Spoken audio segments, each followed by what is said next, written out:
Olá, senhores, sejam bem-vindos a mais um vídeo no canal. Eu sou Reflexão e no vídeo de hoje eu vou falar sobre a eterna insatisfação feminina. Enquanto nós homens podemos observar as coisas que nós conquistamos e ficarmos satisfeitos, percebe-se que isso é praticamente impossível quando se trata do sexo feminino. Para elas sempre falta algo.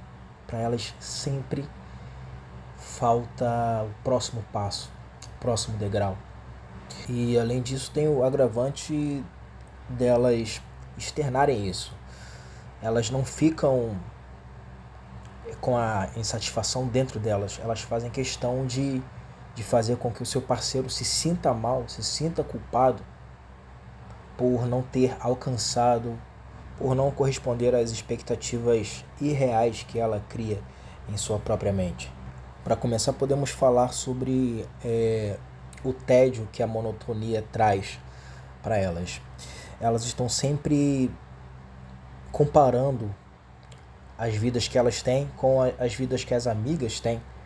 E agora com as redes sociais, ela compara não só com as amigas, mas com as inimigas, mas com as influencers. Então, o que eu observo muito é que elas são movidas à inveja. Elas são invejosas.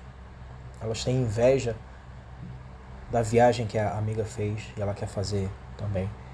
Ela tem inveja do restaurante que uma mulher que ela não gosta frequentou e ela quer ir também para provar que ela é tão boa quanto a mulher. Ela tem inveja daquela influencer que passa o dia coçando a bunda, não faz absolutamente nada e tem tudo do bom e do melhor. Elas são movidas à inveja. Elas se comportam basicamente como macacos de imitação.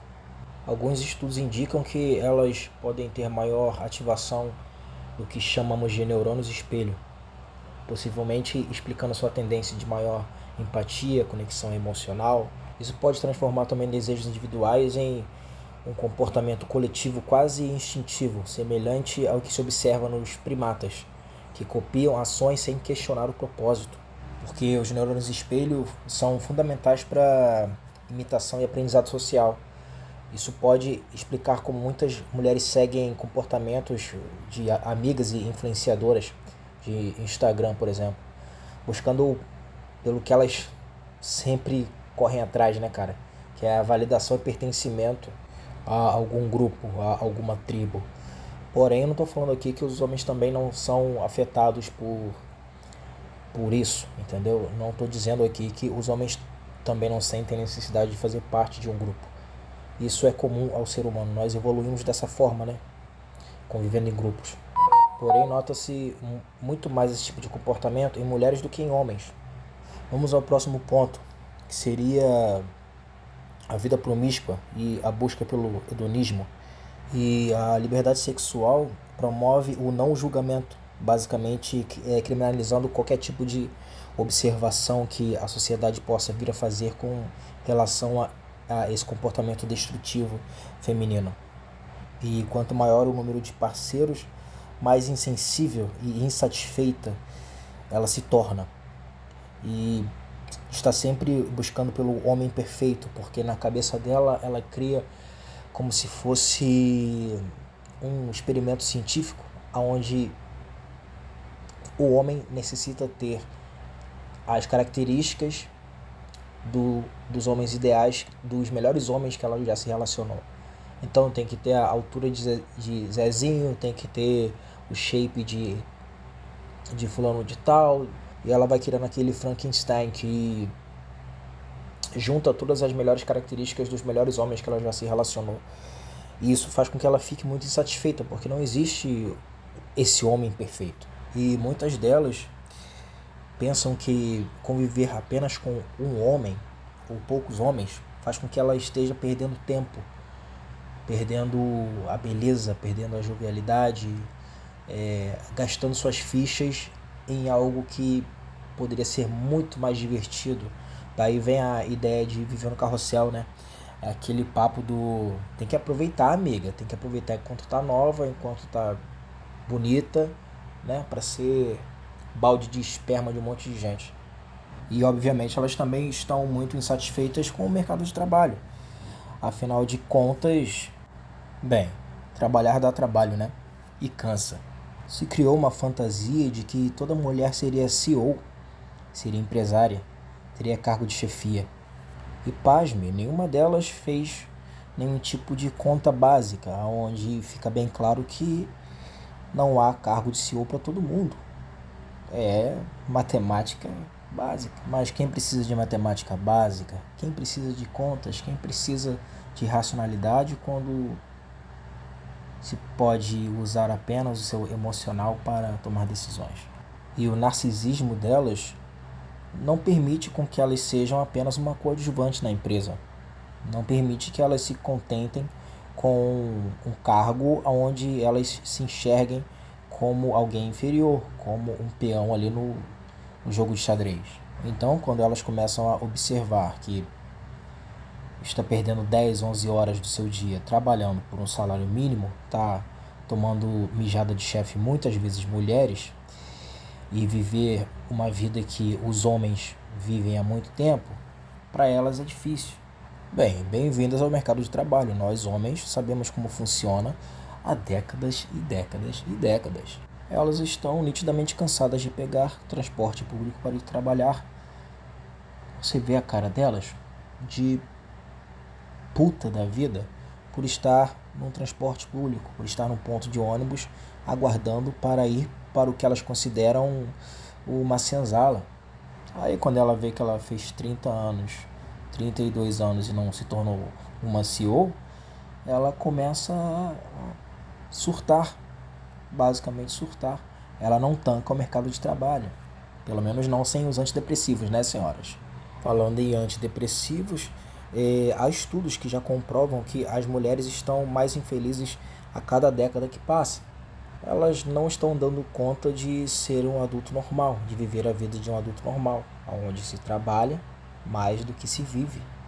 E também se observa por meios de outros estudos que os homens têm ficado cada vez mais felizes com o decorrer dos anos. Os trabalhos têm ficado cada vez mais leves para nós.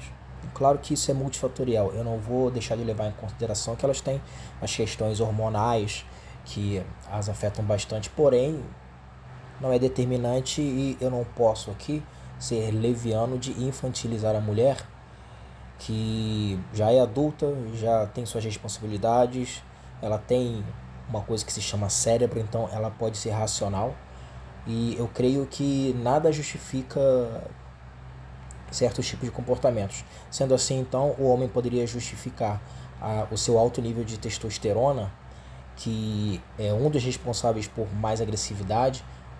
O homem pode usar esse argumento para cometer crimes, assassinatos e etc e tal?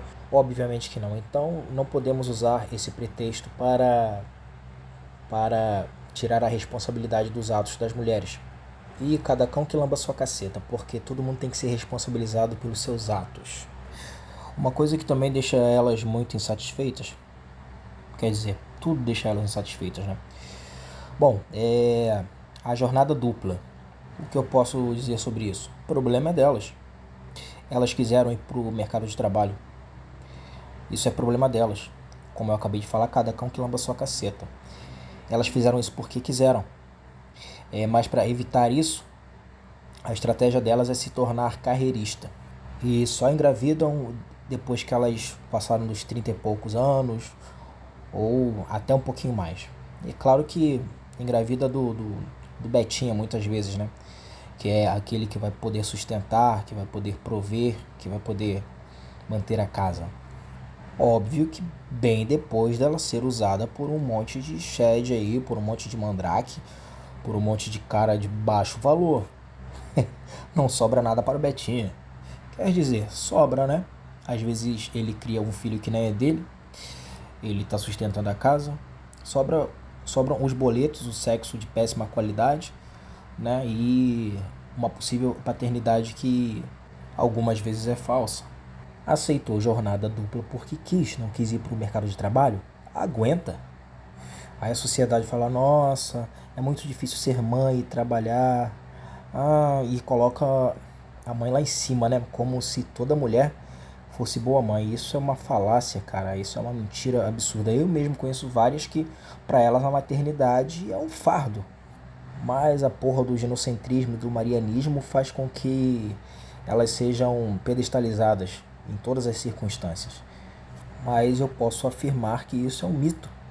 Para muitas mulheres, a gravidez é um fardo, é uma coisa que elas é uma cruz que elas carregam e sem nenhum prazer. E elas estão tentando tancar vivendo à base de antidepressivo. Há alguns estudos que comprovam, que mostram que as mulheres têm mais depressão do que homens, apesar dos homens cometerem mais autocancelamento.